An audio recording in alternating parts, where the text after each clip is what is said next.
अस्सलाम वालेकुम नाजरीन, दिन भर की अहम खबरों और तज्जियों के साथ मैं हूँ आज 7 बजे में आसमा इकबाल। नाजरीन, कोई ज़्यादा पुरानी बात नहीं जो पाकिस्तान तहरीके इंसाफ की मज़ाहमती सियासत का बयानिया इंकलाब की नवीद देता था। गुलामी की जंजीरें तोड़ फेंकने का अज़्म, हम कोई गुलाम है कि साउंड बाइट और एब्सोल्युटली नॉट का नारा, एब्सोल्युटली नॉट की टी शर्ट्स और पी कैप्स तो आज भी पीटीआई के कारकुनों के वार्डरोब्स में मौजूद होंगी। तब पीटीआई के जलसों में लाखों अफराद की शिरकत ये पता देती थी कि कप्तान का बयानिया दिलों में उतर चुका है। उन दिनों अमेरिका को ललकारा जाता था और कप्तान के खिलाड़ी फखरिया कहा करते थे कि डट कर खड़ा है कप्तान। फिर वक्त ने पलटा खाया, कप्तान ने यू टर्न लिया और अमेरिका को साइफर केस में क्लीन चिट दे दी।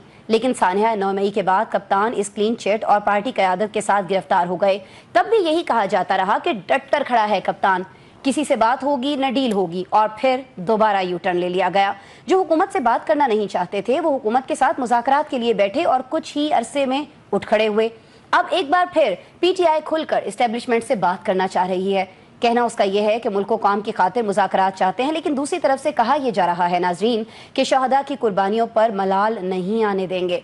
हुकूमत का भी यही कहना है कि इस्टेब्लिशमेंट डायलॉग पर राजी नहीं। सवाल यही बनता है कि क्या हुकूमत को मुल्की मफाद में ये डायलॉग होने देने चाहिए या पार्टी मफादात को मुकद्दम रखते हुए रंग में भंग डालना चाहिए। फिर सवाल ये भी उठता है कि हुकूमत को छोड़कर इस्टेब्लिशमेंट से बात करना क्या जमहूरी अख्तियार के मनाफी नहीं है। इसी मौजू से मुल्की माशी इस्तेहकाम भी जुड़ा है। आप जानते हैं कि सियासी इस्तेहकाम होगा तो मईशत का पहिया चलेगा, लेकिन मसला नाज़रीन यहाँ पर यह है कि पंक्चर पहिया कब तक और कहाँ तक चलेगा। टैक्स सिस्टम का बिगाड़ इस हद तक बढ़ चुका है कि अब IMF भी इसे बेहुदा करार दे रहा है। इस बेहुदा और गैर मुनसिफाना निज़ाम को सुधारने के लिए वज़ीर आज़म शहबाज शरीफ ने मुल्की मईशत को डिजिटाइज करने का फैसला किया है और आज एक अहम इजलास में मुतालिका वजारतों और इदारों को टास्क भी दे दिया गया। हुकूमत की मौजूदा सलाहियतों और हमारी बिखरी बेतरतीब मईशत को सामने रखते हुए क्या ये हदफ हासिल करना मुमकिन होगा? सूरत हाल तो नाज़रीन इस वक्त यह है कि हुकूमत 10 लाख ताजिरों को टैक्स नेट में लाने के लिए ताजिर दोस्त स्कीम का ऐलान करती है और बमुश्किल 70 से 75 हज़ार दुकानदार रजिस्टर्ड हो पाते हैं और उसके बाद हुकूमत हाथ खड़े कर लेती है कि ये भारी पत्थर हमसे नहीं उठेगा। अब सुनने में यह आ रहा है कि मार्च 2025 में एक नई स्कीम लाई जा रही है जिसका ऐलान बजट के बाद किया जाएगा। ऐसे में जो ताजिरों दुकानदारों के साथ बेबस हुकूमत पूरी मईशत को डिजिटाइज करने की बात करे तो मिर्ज़ा गालिब क्यों ना याद आएं, जिन्होंने कहा था कि दिल के खुश रखने को गालिब ये ख्याल अच्छा है। हुकूमत का ये ख्याल या खाम ख्याली अपने पैनल के सामने रखेंगे। बात करेंगे दुनिया में जारी टैरिफ वॉर पर भी, जिसने आलमी तिजारत को खतरे से दो चार कर दिया है। यहाँ अमरीकी सदर अपने तिजारती हरीफ पर टैरिफ बढ़ाते हैं और वहाँ जवाब में चीन भी ईंट का जवाब पत्थर से देने के लिए मौजूद होता है। इस टैरिफ वॉर से आलमी तिजारत और बिलखुसूस पाकिस्तान कितना मुतासिर होगा और ये सिलसिला कहाँ जाकर थमेगा, आज इस पर भी हम डिस्कशन कर रहे होंगे। डिस्कस हम किससे करेंगे सारी चीज़ें ये मैं आपको बता देती हूँ। प्रोग्राम में मुझे ज्वाइन किया है जी नसीम सिद्दीकी साहब ने। वीडियो लिंक पर आप देख सकते हैं, लंदन से बराह रास्त हमारे साथ मौजूद हैं। मेरा साथ दिया है मोहम्मद नौशाद अली साहब ने, सीनियर तज्जियाकार हैं, लाहौर से वीडियो लिंक पर हमें ज्वाइन कर रहे हैं। काशिफ रफ़ीक साहब इस्लामाबाद स्टूडियोज़ में तशरीफ़ रखते हैं और आज़म मलिक साहब ने मुझे ज्वाइन किया है वीडियो लिंक पर लाहौर से।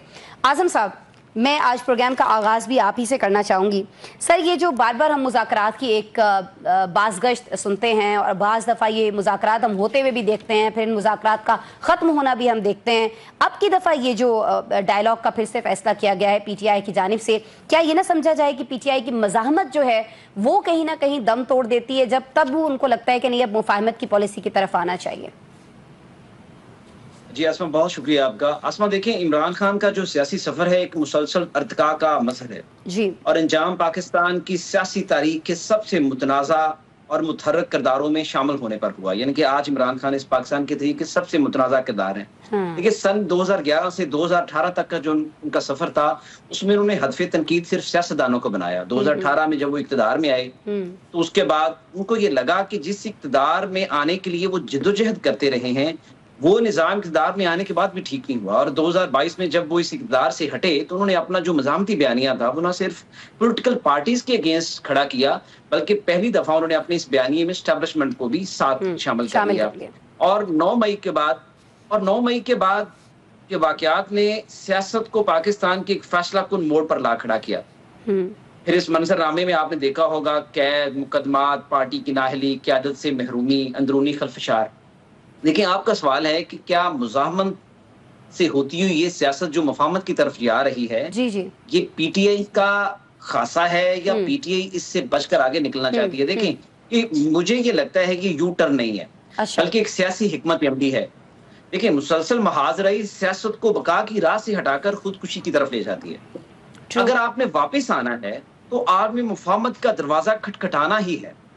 یہ دروازہ آسانی سے نہیں کھلے گا. یہ ہم اپنے دیکھنے والوں کو بتا دیں کہ اگر پاکستان تحریک انصاف کی سمجھ رہی ہے, اس کے چیئرمین بانی یہ سمجھ رہے ہیں کہ اب وہ مفاہمت کا یہ دروازہ کھٹکھٹانے جا رہے ہیں. انہوں نے اس سے پہلے بھی کئی دفعہ یہ دروازہ کھٹکھٹایا. انہوں نے آرمی چیف صاحب کو خط لکھے, انہوں نے کہا ٹھیک ہے, لیکن بات یہ ہے کہ یہ دروازہ کھلے گا ضرور, لیکن یہ مکمل بند نہیں ہے. کبھی نہ کبھی کھلے گا, لیکن اس کے اوپر سب سے پہلے اسٹیبلشمنٹ کی طرف سے 1 پوائنٹ ایجنڈا ہے. آپ نے دیکھا ہوگا وہ اس کے اوپر اب آگے چلنے کے لیے تیار ہی نہیں ہے. وہ کہتے ہیں کہ آپ آئیں 9 مئی کے اوپر ایک واضح حکمت عملی قوم کو, پولیٹیکل پارٹیز کو اور اسٹیبلشمنٹ کو دیں اور آپ اس کے اوپر معافی مانگیں, پھر ہم آگے 2 قدم چلیں گے کہ ہم نے آپ کے ساتھ کرنا کیا ہے. تو عمران خان کا یہ جو نیریٹو ہمیں نظر آ رہا ہے آئندہ آنے والے دنوں میں, یہ ان کی پارٹی کا اندرونی خلفشار چیزیں, ٹوٹی پارٹی جو پارٹی جو ٹوٹ رہی ہے اس کے اندر جو ان کے مرکزی رہنما ہیں وہ غائب ہیں. پنجاب کے اندر قیادت نظر نہیں آ رہی, سندھ کے اندر وہ ویسے معدوم ہوتے جا رہے ہیں, بلوچستان کا ویسے سیکیورٹی معاملات ہیں, کے پی کے اندر بھی معاملات دن بدن علی مین گنڈا پور صاحب کے خلاف ہوتے جا رہے ہیں.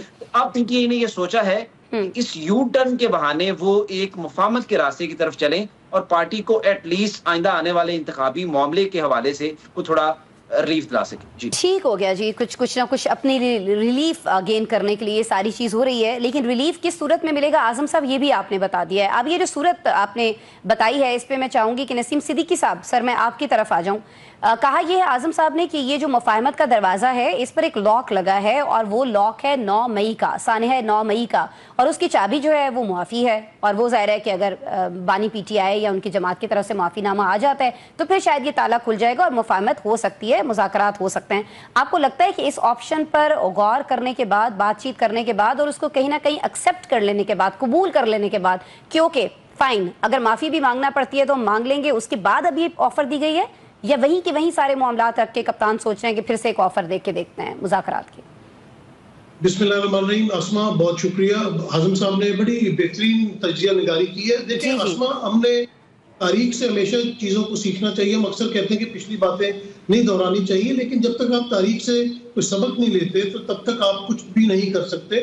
آپ نے دیکھا کہ ایک وقت تھا, میں بہت زیادہ پیچھے نہیں جاتا, ایک وقت تھا کہ پیپلز پارٹی کے اوپر بہت برا وقت تھا اور ان کے اوپر الذوالفقار دہشت گرد تنظیم کا ایک ڈبہ لگا ہوا تھا جس نے پی آئی کا ایک جہاز بھی اغوا کیا تھا اور اس میں مرڈر بھی ہوا تھا. لیکن اس کے بعد آپ نے دیکھا کہ مفاہمت ہوئی, محترمہ بینظیر بھٹو پاکستان آئی اور وزیر اعظم پاکستان بھی بنی. پھر آپ نواز شریف کا دور لے لیں, اس میں چلے وہ جو طیارہ ہوا تھا وہ کیس بھی ہوا, اس کے بعد ڈان لیکس بھی آیا اور بہت ساری اس قسم کی باتیں آئیں اور لگ رہا تھا کہ بالکل نام و نشان ان پارٹیز کا مٹ گیا ہے یا ان لیڈر حضرات کا نام و نشان مٹ گیا ہے, لیکن تمام لوگ ڈیل کر کے واپس آئے. ابھی بھی یہ ہے کہ 9 مئی کا بیانیہ بنا کے اس کی اوورٹ میں چھپنے کی کوشش کر رہے ہیں. چلے جہاں تک آرمی چیف بات کرتے ہیں, آرمی بات کرتی ہے, اپنی شہدا کی بات کرتی ہے, وہاں تک تو سمجھ آتا ہے, لیکن پیپلز پارٹی یا نون لیگ کے پاس اب کوئی بھی ان کا جو ہے وہ بیانیہ باقی نہیں رہ گیا. تو وہ صرف 9 مئی کے پیچھے چھپنا چاہتے ہیں, کیونکہ اگر فیئر اینڈ فری الیکشن اس ملک میں ہوتے ہیں تو انہیں پتہ ہے کہ ان کا انجام کیا ہوگا. جو پارٹیاں مشکل حالات میں ہوتی ہیں ان کے ساتھ اسی قسم کا تفرقہ ان کی پارٹی میں پڑا ہوتا ہے. لیکن آپ نے دیکھا کہ 8 فروری 2024 کو کس طرح 3rd ٹیئر کے لوگوں کو عمران خان صاحب کی طرف سے ٹکٹ جاری کیے گئے اور جو نشان بھی بننے کا نہیں تھا, مختلف نشانات تھے, لیکن عمران خان نے جس کے اوپر ہاتھ رکھا وہ کینڈیڈیٹ جیتا اور پی ٹی آئی نے بھاری اکثریت 2024 کے انتخابات میں پائی. تو ابھی بھی یہ ہے کہ جب بانی پی ٹی آئی واپس آتے ہیں تو وہ پارٹی تو ساری دوبارہ انٹیکٹ ہو جائے گی. اور مفاہمت اور ڈیل میں یہ فرق ہوتا ہے کہ جب ڈیل ہو رہی ہوتی ہے تو پھر اڈیالہ کے سامنے جاتی عمرہ سے باورچی منگوایا جاتا ہے, اس کو کھانا پکانے کی فیسلٹیز دی جاتی ہیں, دن میں 200 لوگ ملتے ہیں. اور جہاں پہ ڈیل نہ ہو رہی ہو وہاں پہ ان کی بہنوں کو بھی نہیں ملنے دیا جاتا. تو میرے خیال سے مفاہمت اور ڈیل ان 2 چیزوں میں فرق ہے. اگر عمران خان صاحب کہتے ہیں کہ میں آئین اور قانون کی حکمرانی پہ بات کروں گا, جو الیکشن چوری کیا گیا اس پہ بات کروں گا, تو یہ مفاہمت کی باتیں, یہ ڈیل کی باتیں نہیں. یہ بڑا آپ نے اہم پوائنٹ کہ میں قانون و آئین کی بالادستی کی بات کروں گا, نسیم صاحب آپ نے فرمایا. نوشاد صاحب میں اس چیز کو لے کر آپ کی طرف آ جاتی ہوں. ایک شخص جو یہ کہتا ہے کہ میں قانون و آئین کی بالادستی کی بات کروں گا جب وہ موجودہ حکومت کے ہوتے ہوئے, ایک جمہوری حکومت کے ہوتے ہوئے اسٹیبلشمنٹ سے مذاکرات کی بات کرتا ہے, تو تب قانون اور آئین کی بالادستی کہاں جاتی ہے نوشاد صاحب؟ بسم اللہ الرحمن الرحیم. ابھی صدیقی صاحب نے کہا کہ وہ چاہ رہے ہیں کہ وہ یہ الیکشن کے نتائج اور یہ وہ, تو مجھے 2018 کا انتخاب یاد آ گیا, کیونکہ وہ اس کے اندر بھی جو کچھ تھا وہ سب کے سامنے تھا. جو یہ آئین اور قانون کی بالادستی ہے یہ صرف اپوزیشن کے دور میں ہماری سیاسی جماعتوں کو یاد رہتی ہے, حکومت میں آ کے بھی بھول جاتی ہے. یہ صرف ایک سیاسی نعرے کی حد تک ہی محدود ہے, ورنہ پارٹی کی اپنی جو تمام ہماری سیاسی جماعتیں ہیں ان کے اندر جس طرح سے الیکشنز کرائے جاتے ہیں یا جس طرح سے چیزوں کو ڈیل کیا جاتا ہے اس سے پتہ چل جاتا ہے کہ یہ آئین اور قانون کی کتنی پاسداری کرتی ہیں ہماری سیاسی جماعتیں. اس کے باوجود میں یہ سمجھتا ہوں, دیکھیے پرابلم کہاں ہے. پرابلم یہ ہے کہ کسی نے کوئی بیانیہ بنایا ہے یا کوئی کسی بیانیے کے پیچھے چھپ رہا ہے. مسئلہ سارے کا سارا مسئلہ وہاں آ کر ٹک جاتا ہے کہ جب آپ اس کو یہ چھپنے کی جگہ دیتے ہیں یا یہ بیانیہ بنانے دیتے ہیں. اگر آپ یہ وجہ ختم کر دیں تو پھر شاید یہ معاملہ اس طرح سے نہیں رہے گا. مثال کے طور پہ فرض کر لیجئے کہ ہم جب یہ بات کہتے ہیں تو اس ملک کے اندر کوئی بھی سیاسی جماعت یا سیاسی لیڈر جو ہے, چونکہ ہم یہ سمجھتے ہیں کہ کوئی سیاسی لیڈر ملک سے بڑا نہیں ہوتا, تو صرف ملک کی خاطر ہی فرض کر لیجئے کہ اگر پاکستان تحریک انصاف کے بانی جو ہیں وہ اس حد تک راضی ہو جائیں کہ وہ یہ 9 مئی کے معاملے سے پیچھے ہٹ جائیں, تو میں سمجھتا ہوں وہ بہتر ہوگا. کیوں؟ کیونکہ جو ذوالفقار کی صدیقی صاحب نے مثال دی ہے اس کا انجام بھی جو ہے وہ میں نہیں چاہتا کہ اس طرح کا کوئی انجام دوبارہ اس ملک کو دیکھنے کو ملے کسی بھی چیز کا. بات یہ ہے کہ غلطیاں انسان سے ہوتی ہیں, غلطیاں کرائی جائیں یا انسان خود ان غلطیوں کی طرف بڑھے یا اس کے ارد گرد کے لوگ اس کو اکسائیں وہ غلطی کرنے پہ. یہ ساری حالتیں جو ہیں اگر غلطی ہو جائے تو پھر اس کی تلافی جو ہے وہ اسی صورت ممکن ہوتی ہے کہ جب آپ اس کو تسلیم کر لیں اور تسلیم کرنے کے بعد آگے بڑھیں. اب یہ جو معاملہ ہے یہ آپ کے سامنے, اعظم ملک صاحب بھی اس چیز سے اگری کرتے ہیں, شاید صدیقی صاحب اس بات سے ہو گیا نوشاد صاحب, یہی ہے وہ دیوار کی طرح کھڑی ہے کہ جی جب تک عمران خان صاحب پبلکلی معافی نہیں مانگیں گے یہ بات آگے نہیں بڑھے گی. تو میرے خیال سے آگے بڑھنے کے لیے یہ ضروری ہے کہ انہیں ملک کی خاطر, قوم کی خاطر اور پاکستان کی خاطر اس جسے کہہ لیں کڑوی گولی کو بھی نگل کر آگے بڑھنا چاہیے. جب وہ دوبارہ سیاست میں قدم رکھ کے دوبارہ سے معاملات کو آگے بڑھائیں گے تو پھر آپ یہ صحیح ہو گیا. نوشاد صاحب مجھے آگے بڑھنا ہے, وقت میرے پاس کم ہے. کاشف صاحب مجھے آپ کی طرف آنا ہے. مجھے بس یہ بتا دیجیے گا کہ سارا معاملہ مفاہمت ہو, مزاحمت ہو, ہر معاملے پر ہی دونوں طرف اگر مزاحمت کرنی ہو, اسلام آباد پر چڑھائی کرنی ہو, یہاں پر قافلے لے کر آنے ہوں, کہاں سٹے کرنا ہے, کہاں تک رکنا ہے, کہاں پر زیادہ معاملہ بگاڑنا ہے, سب کی سب چیزوں میں پی ٹی آئی ہمیشہ ہمیں کنفیوژن کا شکار دکھائی دیا. ابھی آپ اعظم سواتی صاحب کو لے لیجیے, انہوں نے کتنا بڑا بیان دے دیا, اس کے بعد عمران خان صاحب کہتے ہیں کہ میں نے تو انہیں کچھ ایسا کرنے کے لیے کہا ہی نہیں تھا. تو ابھی آپ کو لگتا ہے کہ اب یہ جو دوبارہ سے فیصلہ ہوا ہے, یو ٹرن پہ یو ٹرن چلے اس کو کہہ لیجیے, لیکن ابھی یہ جو دوبارہ سے فیصلہ ہوا ہے کہ ٹھیک ہے پھر سے ہم مذاکرات کریں گے, تو ابھی کوئی کنفیوژن نہیں ہے, کلیئرٹی آ چکی ہے معاملات میں سر؟ بسم اللہ الرحمن الرحیم. دیکھیں اسما صاحبہ, سیاست جو ہے وہ مقصد کے حصول کے لیے ہوتی ہے, کوئی نظریے کے لیے تو ہوتی نہیں ہے. یہاں پہ کس نے یو ٹرن نہیں لیا, آپ نے جرنیلوں کو بھری مجموعوں میں ڈلکارا, پھر آپ نے کہا مزاحمت ہوگی تو مفاہمت ہوگی, ووٹ مجھے کیوں نکالا, پھر مجھے ساتھ کیوں ساتھ ملا لیا. ٹھیک ہے, دیکھیں آپ نے اگر اس پہ گفتگو کرنی ہے نا, پھر آپ کو پوری سیاق و سباق سے گفتگو کرنی چاہیے. باجوہ صاحب کو آرمی چیف کس نے لگایا تھا؟ نواز شریف صاحب نے. نواز شریف صاحب کے خلاف سپریم کورٹ سے فیصلہ کس دور میں آیا؟ ان کے دور میں. عمران خان صاحب کو وزیر اعظم کس نے بنایا؟ انہی کے دور میں. عمران خان صاحب کے خلاف عدم اعتماد کب آیا؟ انہی کے دور میں. اگر یہ اتنے ہی متنازع کردار تھے جو میرے بھائی اعظم صاحب کہہ رہے تھے, تو کیا ہمارے اداروں کو نہیں پتا تھا کہ عمران خان صاحب کتنے متنازع کردار ہیں, ہم کیوں ان کو لے کے آ رہے ہیں پاور کوریڈور میں؟ یا کوئی پاکستان کی ایک سیاسی جماعت, کوئی ایک سیاسی شخصیت پچھلے 70 سالوں میں 35-40 سال سے سیاست میں ہے, ایک شخصیت کہہ دے قرآن پہ ہاتھ رکھ کے کہ وہ ریاستی اداروں کی سپورٹ کے بغیر الیکشن جیت کے اور حکومت میں آئے ہیں, کوئی ایک کہہ دے؟ نہیں ہوگا. دیکھیں آپ کو جب چیزیں چاہیے ہوتی ہیں آپ اینٹی اسٹیبلشمنٹ نیریٹو لے کے جاتے ہیں, جب آپ کی بات چیز طے ہو جاتی ہے پھر آپ اس کا مولڈ کر لیتے ہیں اور اس کو یو ٹرن کا نام دیتے ہیں. یہ یو ٹرن نواز شریف صاحب, مریم نواز صاحبہ, شہباز شریف صاحب, ایک ایک سیاستدان نے لیا. ایک تو یہ بات کلیئر ہو جانی چاہیے. دوسری بات, میں یہ سمجھتا ہوں کہ جو بھی آپ کر لیں, آج کی 2 بڑی خبریں جی اسلام آباد کی جو میں سمجھتا ہوں, جی सुप्रीम कोर्ट में चीफ जस्टिस साहब ने एक बात कही, उन्होंने कहा 9 मई के मुल्जमान के हकूक का पैरा दिया जाएगा, तहफ़्फ़ुज़ किया जाएगा। सही है। इसका मतलब ये है कि मुल्जमान कौन है जी? 9 मई के हकूक का तहफ़्फ़ुज़ देने की बात चीफ जस्टिस साहब पाकिस्तान कर रहे हैं। इसका वाज़े मैसेज क्या है वो समझ आ जाना चाहिए हमारे देखने वालों को। दूसरा जो फैसला है वो हाई कोर्ट के डिविजनल बेंच ने दिया है। उन्होंने कहा कि जी जो सजा हो चुकी बीबी साहिबा को और बाबू साहब को, बानी साहब को, उनकी अपीलों का समाअत 2 हफ्ते के अंदर अंदर जो है वो शुरू होंगी। अरे सर यहाँ मेरा एक सवाल अच्छा, अब ये दोनों चीजें सर अदलिया की बात आप कर रहे हैं, मुझे कंप्लीट तो करने दें भाई, मुझे कंप्लीट तो करने दें। अब ये दो जो बातें हैं, इन 2 बातों का मतलब वही है जो मैं कह रहा हूं कि भाई जी जो भी गुफ्तगू होनी है, जिस तरीके से भी होनी है, अदलिया से ही चीजें होके आगे चलनी है। सर उसी अदलिया से जो वक्त पर इलेक्शन नहीं करवा सकती, उसी अदलिया से जो मुलाकात नहीं करवा सकती, कहती आप जाके कर लें, ऑर्डर नहीं दे सकती। अच्छा, ये वैसे आपका सवाल जो था ना वो इसलिए मैं समझता हूँ इरेलीवेंट है कि उस वक्त अदलिया के चीफ जस्टिस साहब कुछ और थे। उस वक्त अफरीदी साहब थे, उमर साहब बंदयाल साहब थे, उससे पीछे साकिब निसार साहब थे। साकिब निसार साहब आप ये कहना कि आप शख्सियत की बात कर रहे हैं, फिर आप ये कहते हैं ना मौजूदा चीफ जस्टिस ही करेंगे। चीफ जस्टिस साहबान की बात कर रहा हूँ जो मौजूदा बैठे हैं। आपने कहा अदलिया करेंगे। नहीं, मैंने आपको कहा कि मौजूदा चीफ जस्टिस साहब, ठीक है, अफरीदी साहब ने यह बयान दिया। ठीक है, हाई कोर्ट में मौजूदा जो कायम मकाम चीफ जस्टिस साहब है सरफराज डोगर साहब, और उनके साथ जो दूसरे हाई कोर्ट के मोहतरम जज साहब है, उन्होंने ये फैसला दिया कि उनकी अपीलें होनी चाहिए। अब मैं तो बात नहीं करता जो आज बैठे हुए हैं, माजी में जो करते रहे हैं वो जाने, उनका काम जाने। आजम साहब कुछ कहना चाह रहे हैं? मेरा आजम एक पॉइंट है कि बहुत सारे केसेस निपटाने के लिए पेशावर से ये एक जज साहब को लाना चाह रहे थे, उस मसले में भी हमने देखा कि नाकाम रहे। चलें, काशिफ साहब को उनसे उम्मीदें, और हमारी ख्वाहिश है, हमारी दुआ है कि उम्मीदें जो है उम्मीदें नहीं है जी, मेरी उम्मीदें नहीं है। मैं कोई कन्विक्टेड नहीं हूं, ना मैं पीटीआई का स्पोक्स पर्सन हूं, मैं तो तहरीक इंसाफ की बात कर रहा हूं और जो हकीकत है वो बता रहा हूं अपने देखने वालों को। मेरी क्या उम्मीद है, मेरा क्या लेना देना इस सारे काम से?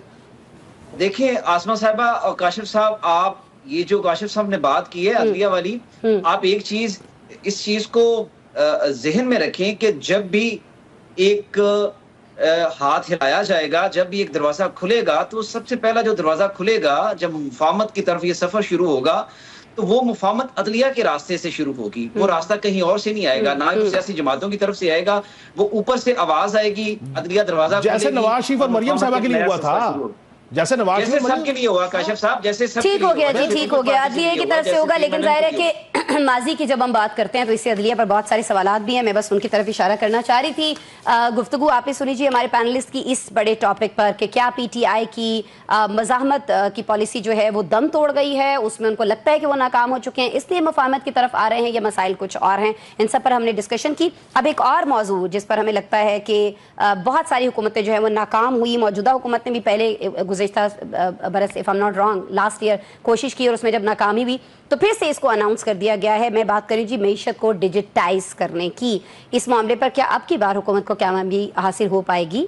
ब्रेक के बाद डिस्कस कर लेते हैं। वेलकम बैक जी। लास्ट ईयर हम जानते हैं कि ताजिर दोस्त मोबाइल स्कीम लाई गई थी। कहा यह गया था कि मोबाइल फ़ोन चूंकि हर शख्स के पास मौजूद है, ताजिरों के पास तो है ही है, जो अपना बिजनेस कर रहे होते हैं, छोटा मोटा कारोबार कर रहे होते हैं, तो अपने आप को वो खुद से रजिस्टर करवा सकते हैं। कहा यह जा रहा था कि ये जो ताजिर दोस्त स्कीम है इसके तहत हुकूमत को ये उम्मीद थी कि 10 लाख कम अज़ कम ताजिर जो हैं पाकिस्तान में वो खुद को रजिस्टर कराएंगे। लेकिन हुआ क्या जी कि सिर्फ 70 से 75 हज़ार का फिगर हमारे पास जो आया है कि इतने ही ताजिर जो हैं ये खुद को रजिस्टर करवा सके, और फिर ये स्कीम जो है फरामोश कर दी गई। जाहिर है कि नाकाम हो गई थी। अब एक बार फिर से हम इसका शोर सुन रहे हैं। मैं नशाद साहब आपकी तरफ आना चाहूंगी। सर मैं बता दीजिएगा कि हर हुकूमत जो है उसकी कोशिश रहती है, पिछले कुछ अगर बरसों की हम बात कर लें, कि मईशत को डिजिटाइज किया जाए। हर हुकूमत ये कहती भी है, इकदामात भी लेती है, लेकिन फिर आगे बढ़ जाती है। अभी आपको लगता है कि मौजूदा हुकूमत जो है वो IMF के दबाव में ये काम कर सकेगी? नशाद साहब देखिए, 2-3 बातें इसके अंदर इंपॉर्टेंट है। पहली बात तो यह है कि मुझे वो कोई हुकूमत याद नहीं है जिसने डिजिटाइजेशन की कोशिश की हो इससे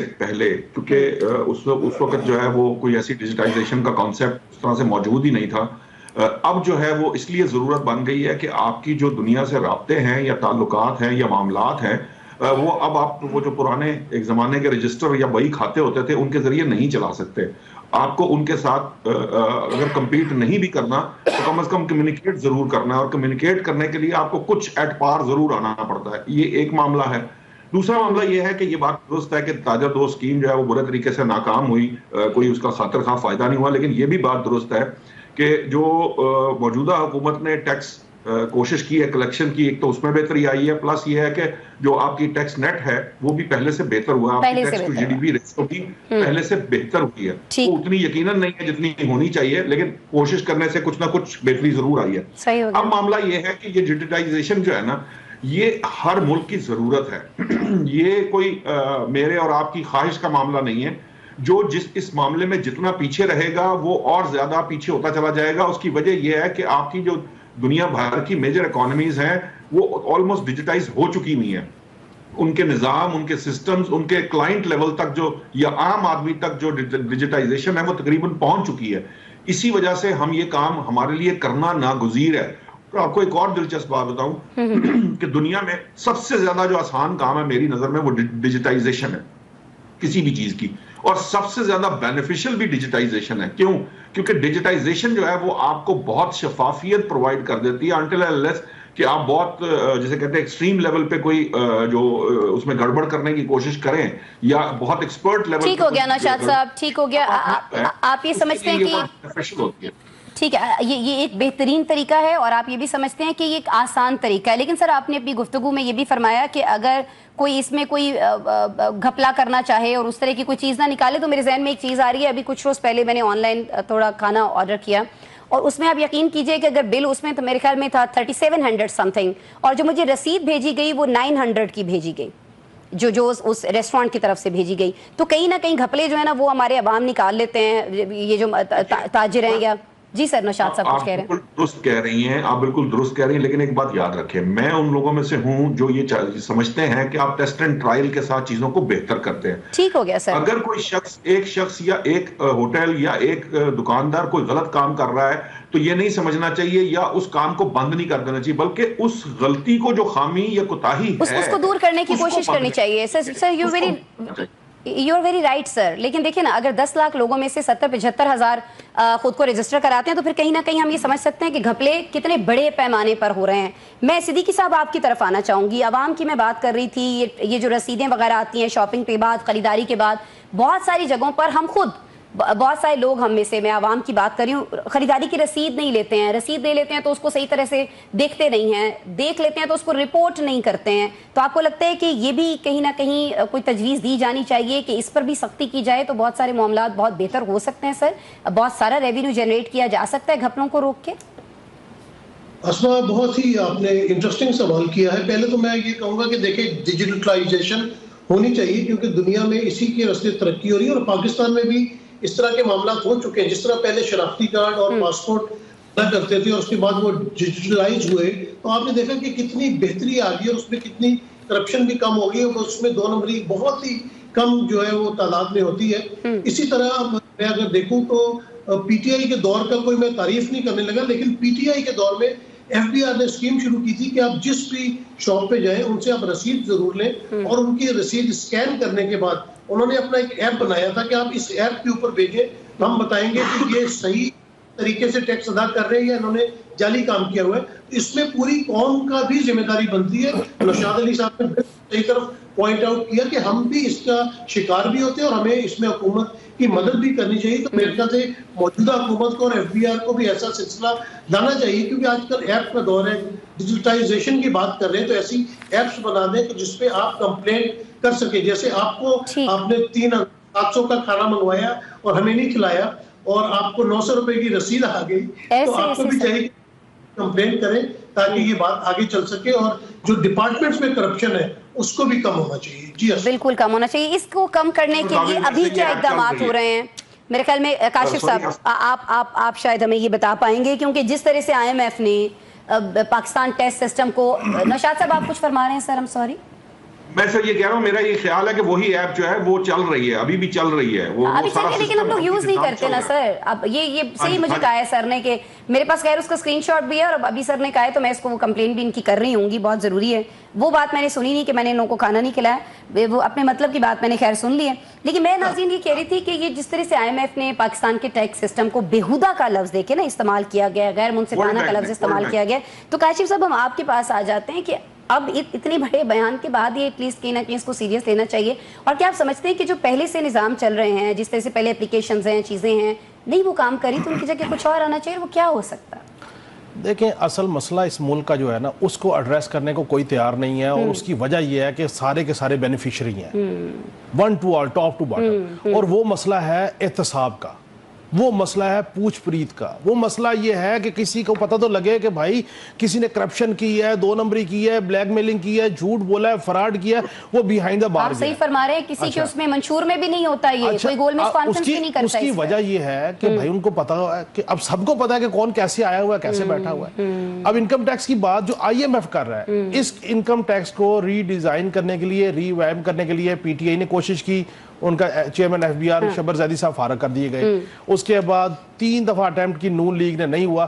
اس انکم ٹیکس کا سب سے بڑا المیہ پتہ کیا ہے کہ یہ جب چاہے جہاں چاہے جس کے مرضی دفتر میں ریٹ کریں، ان کے کمپیوٹر ان کا ریکارڈ قبضے میں لے لیں، اور اپنی مرضی اور اپنی کیلکولیشن کے مطابق کہیں جی آپ کے اوپر تو 1 ارب کا جو سا نا وہ ٹیکس کا کلیم آ گیا، اس کے بعد جائیں عدالتوں میں اور وکیلوں کو پیسے دیں اور ایک لمبی قطار اور سالوں کیس ختم نہیں ہوتے ہیں۔ اب مجھے آپ بتائیں کہ اس ملک میں اس انکم ٹیکس کے ادارے نے جو بندہ ٹیکس دے رہا ہے اس کو ذلیل و خوار کر دیا ہے، اس کو کاروبار کرنا اجیرن کر دیا ہے، اور جب آپ نے لوگوں کے جو ٹیکس دے رہے ہیں ان کے ساتھ یہ بیہیویئر ہے تو کوئی نیا بندہ ٹیکس نیٹ میں خوشی سے آئے گا کیوں؟ سوال یہ ہے۔ ہم تنخواہ دار تو مجبور ہیں سر، مجبور ہے تو کٹ جائے گی۔ اچھا اب اگر ان FBR کے آفیسران کو، ملازمین کو پتا ہوگا کہ اگر ہم کسی کے ساتھ زیادتی کریں گے، ناجائز کریں گے، ہم جو ہے مہینے کے اندر 2 مہینے کے اندر ہمیں سزا ہو سکتی ہے، ہم نوکری سے ہاتھ دھو بیٹھ سکتے ہیں، تو اس کے بعد کوئی ہوگا نہیں، تو آپ یقین کریں یہ کہتے کیا کہ جی آپ کا 1 ارب کا کلیم ہے، چھوڑے جی میرے ساتھ بیعت کرے، ڈیل کریں، چیزیں کریں۔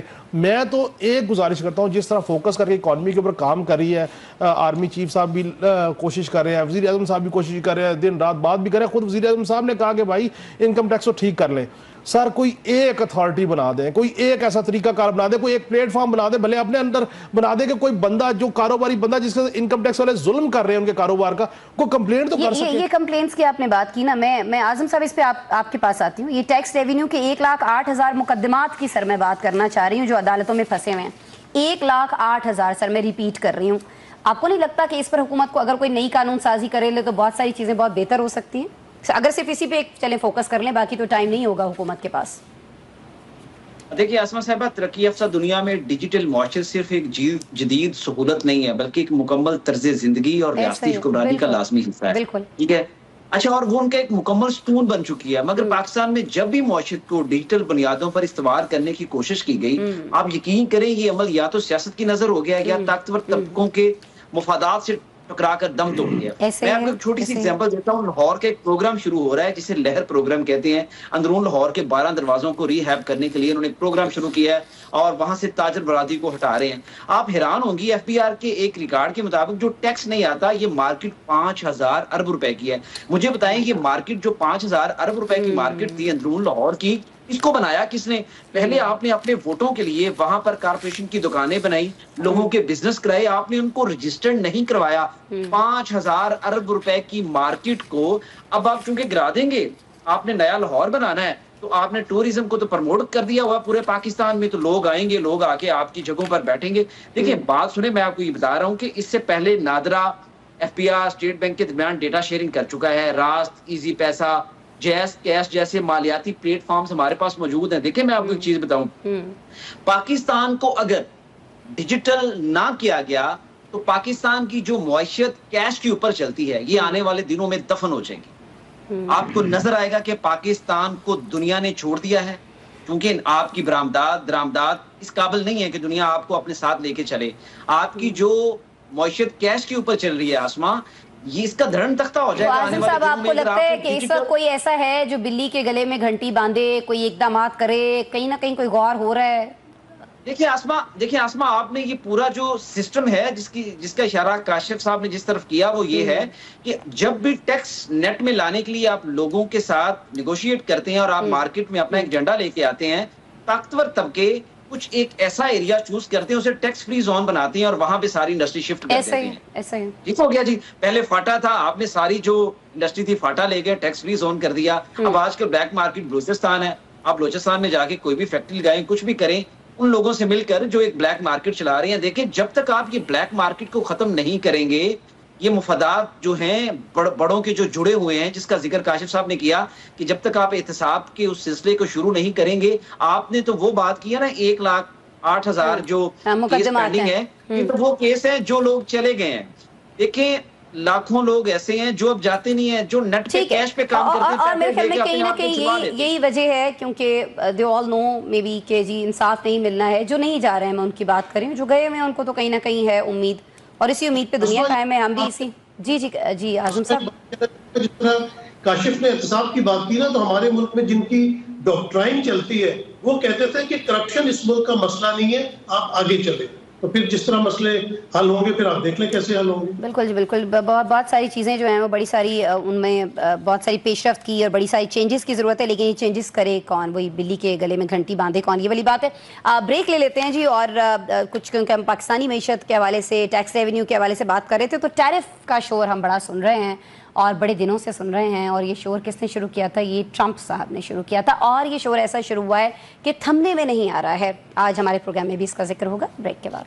वेलकम बैक जी। नौशाद साहब, मैं आपकी तरफ आना चाहूँगी, टाइम चूँकि सर कम है। सर, ये टैरिफ वॉर पर हम बात कर रहे हैं, इसके मकसद को लेकर बहुत सारी चीज़ें हमारे साथ सामने आ रही हैं, कॉलम्स लिखे जा रहे हैं, डिबेट्स हो रही हैं, मुख्तलिफ जगहों पर मुख्तलिफ चीज़ें छापी जा रही हैं, चलाई जा रही हैं। लेकिन आपसे सर मैं ये जानना चाह रही हूँ कि इसके पीछे जो मकसद है अमेरिका का, वो सिर्फ ये है कि चीन को पीछे धकेला जा सके, या आप ये समझते हैं कि वो पूरी की पूरी आलमी तिजारत जो है उस पर मुकम्मल कंट्रोल करने के लिए ट्रंप साहब आगे बढ़ रहे हैं? ये हदफ सिर्फ और सिर्फ एक चाइना है? मेरी नजर में जितना मैं अब तक समझ पाया हूँ, ट्रंप का हदफ सिर्फ चाइना है। बाकी तो उन्होंने चूंकि वो कुछ जैसे कहते हैं ना माइनर सा एडजस्टमेंट्स उनके जहन में होंगी जो इसी बहाने हो जाएंगी, क्योंकि वो जितना ज्यादा बढ़ा चढ़ा के, चूंकि ये ट्रंप की अपनी एक तरीकाकार है कि वो फ्रंट फुट पे आके तो फिर डील करते हैं, तो पहले धमका के फिर बात करके फिर आहिस्ता आहिस्ता वो अपनी पोजीशन तक आते हैं, और जहां पे पोजीशन बन जाती है वहां मान जाते हैं। लेकिन चीन के मामले में मामला जरा और है, जरा मुख्तलिफ है। वहां जरा टेक्निकल बहुत सारी चीजें हैं, जिसमें यूएस ट्रेजरी बिल जो है, पहले भी एक दफा जब जापान और चीन के मिलकर मेजॉरिटी शेयर जो था वो इन दो ममालिक के पास चला गया था उनके टी बिल्स का, तो उसको डाउन करने के लिए भी इसी तरह की एक वॉर लड़ी गई थी बिटवीन चीन एंड यूएस। और अब भी उस तरह का ही मामला है, क्योंकि ये फेड के रेट कट करने का मसला है, इंटरेस्ट रेट्स का। और जो इस वक्त दोनों ममालिक हैं, चूंकि चीन जो है वो युआन छाप चुका है और रिसेशन के लिए पहले पैसा इंजेक्ट कर चुका है, उसकी कोशिश ये है, क्योंकि ये ऐसा मौका है जब चीन अगर फर्ज कीजिए उसे डॉलर नहीं मिलते, वो टी बिल्स बेचेगा और डॉलर लेगा, और अगर वो टी बिल्स ना बेच के डॉलर ना ले तो उसकी अपनी जो इंटरनल मार्केट है वो कोलैप्स करने की तरफ चली जाएगी। तो ये जो जंग इस वक्त जारी की है अमेरिका ने ऐसे वक्त के अंदर, ये बड़े सोच समझ के कैलकुलेटेड मूव्स हैं और बड़ी कैलकुलेशन के साथ इस पर फाइट की जा रही है, क्योंकि वो ये चाहते हैं कि चीन जो ब्रिक्स के जरिए या अदरवाइज। ठीक हो गया सर, टाइम सर मेरे पास कम है। I am really sorry Naushad साहब, आप कह रहे हैं कि बड़ी सोच समझ के उसने ये जंग शुरू की है, लेकिन कहा यह भी जा रहा है कि खुद अमेरिका को इस तिजारती वॉर से $1.2 ट्रिलियन का तिजारती खसारा जो है वो कहीं ना कहीं फेस करना पड़ सकता है। सर मुझे बताइए कि चीन और यूरोप, क्योंकि अगर ये बात इसलिए की जा रही है कि चीन और यूरोप अगर अपने लिए ट्रेड की कोई नई पॉलिसीज बना लेते हैं, नई मंडियां तलाश कर लेते हैं, तो फिर आप नहीं समझते कि अमेरिका को कहीं ना कहीं बहुत बड़ा नुकसान हो सकता है? नसीम साहब देखिए, बात यह कि इस चीज से तो यूरोप में भी बहुत इफेक्ट हुआ, बल्कि आपने देखा कि पूरी दुनिया की जो एक्सचेंज है वो नीचे आई थी। ये कहने को तो ट्रंप साहब अपने आप को बड़ा कामयाब बिजनेसमैन कहते हैं और है भी, इसमें कोई शक भी नहीं है, लेकिन उन्होंने जो ये मूव चली है उसकी वजह से अमेरिका को खुद बहुत बड़ा नुकसान हो रहा है और अमेरिका के अंदर बहुत नुक्ताचीनी की जा रही है। आपने देखा कि कांग्रेस भी इस चीजों के खिलाफ बात कर रही है, तो ये बिल्कुल कोई कैलकुलेटेड उनकी मूव नहीं थी। उन्होंने बिल्कुल अतल पतल में ये बात की है, जिसकी वजह से अमेरिका को भी नुकसान हो रहा है। अपनी मकबूलियत भी सर उनकी बहुत ज्यादा गिर गई नसीम साहब, इसके बाद जो वहाँ पे ग्राफ बता रहा है। जी बिल्कुल बिल्कुल ठीक हो गया। मैं काशिफ साहब आपकी तरफ आऊँगी। पाकिस्तान का ट्रेड वॉल्यूम अमेरिका के साथ अगर हम बात करते हैं तो सरप्लस में है, लेकिन ज़ाहिर है टैरिफ पाबंदियाँ हमारे ऊपर भी आई, लेकिन पाकिस्तान ने ज़ाहिर है कि उसका उस तरह से जवाब भी नहीं दिया, बल्कि एक बयान आ गया कि ठीक है जी वी ऑल नो कि हमें इससे नुकसान होगा, लेकिन उस तरह से हम इसको जवाब नहीं दे सकते हैं। तो सर मैं आपसे ये पूछ रही हूँ कि पाकिस्तान और अमेरिका के तजारती हुजम की जब हम बात कर रहे हैं तो बहुत सारी जगहों पर ये कॉलम्स लिखे जा रहे हैं, डिबेट हो रही है कि जी $1 अरब की कमी का दोनों के तजारती हुजम में खतरा है। पाकिस्तानी एक्सपोर्ट्स में सर काशिफ साहब आप किस तरह से देखते हैं कि कितनी कमी हो सकती है, और ये जो मुलाजमतें हैं इनके कोई अदाद शुमार की कितनी हमें इसमें लॉस हो सकता है? क्योंकि कहा जा रहा है कि बहुत सारे लोग जो है इनकी जॉब्स चली जाएंगी जब एक्सपोर्ट्स में कमी आएगी। ज़ाहिर है जब अमेरिकियों को चीज़ें महंगी मिलेंगी तो वो यहाँ से क्यों खरीदेंगे, यहाँ से खरीदेंगे नहीं तो फैक्ट्रीज बंद हो जाएंगी, कमी आ जाएगी। तो सर अदाद शुमार क्या बताते हैं, हमें कितना लॉस हो सकता है? देखिए पाकिस्तान की एक्सपोर्ट्स जो उसकी वो पहले ही बड़ी ज़ब्बू हाली का शिकार है। आपकी बिजली का रेट क्या है, आपकी गैस का रेट क्या है, आपकी फैसिलिटेशन क्या है। तो उसमें अमेरिका का अगर टैरिफ इम्पोज हो भी जाएगा तो $1 अरब का आएगा मसला, उसको हम कहीं ना कहीं कंपलसेट कर लेंगे। लेकिन असल मसला ये है कि ये सारी जंग शुरू हुई क्यों है। जंग शुरू इसलिए हुई है कि चीन एक उभरती हुई मईशत है। ये कंपलसेट करना, ये पॉलिसी बनाना हुकूमत का काम है ना, कि वो देखे कि हमें इसको कैसे हैंडल कर सके। इसलिए हुकूमत ने उनसे लड़ने की बात नहीं की। हुकूमत अपना एक वफद भेज रही है अमेरिका के साथ नेगोशिएशन के लिए। एफर्ट्स हो रही हैं जी, और अमेरिका भी यही चाहता है कि जो टैरिफ इंपोज कर रहे हैं आप डिसाइड कर लें, either you are with China, either you are with USA. लड़ाई ये है दुनिया में। अगर आप चाइना ब्लॉक को छोड़ के अमेरिका ब्लॉक में जाएंगे, वो आपके टैरिफ के ऊपर रिलैक्सेशन दे देगा, आपको कोई ना कोई अपॉर्चुनिटी दे देगा। अगर आप स्टिल स्टैंड चाइना के साथ करते हैं तो फिर वो आपके ऊपर टैरिफ इंक्रीज करता चला जाएगा, जैसे चाइना के ऊपर ग्रेजुअली 245% का टैरिफ चला गया। तीसरी बात यह है कि चाइना की जो प्रोडक्ट्स हैं उससे अमेरिका की इटसेल्फ जो इंडस्ट्री है, मईशत है, उसको बड़ा धचका लगा। और बिलखुसूस एलन मस्क को बहुत ज्यादा धचका लगा है, उनकी गाड़ियों को बड़ा धचका लगा। सो ये एक बेसिकली न्यू वर्ल्ड ऑर्डर की तरफ एक पुश है कि आइदर किसने चाइना के साथ खड़े होना है, किसने अमेरिका के साथ खड़े होना है। हमने ये देखना है कि हमारा फायदा किधर है, हमने करना है। लेकिन बहरहाल इस सब के बावजूद हमारे नेगोशिएशन के दरवाजे खुले हुए हैं और पाकिस्तान की तरफ से वजीर खजाना खुद जा रहे हैं एक वक्त को लेकर और उससे गुफ्तगू करेंगे अमेरिका के साथ। हो सकता है अमेरिका हमारे टैरिफ में कमी कर दे।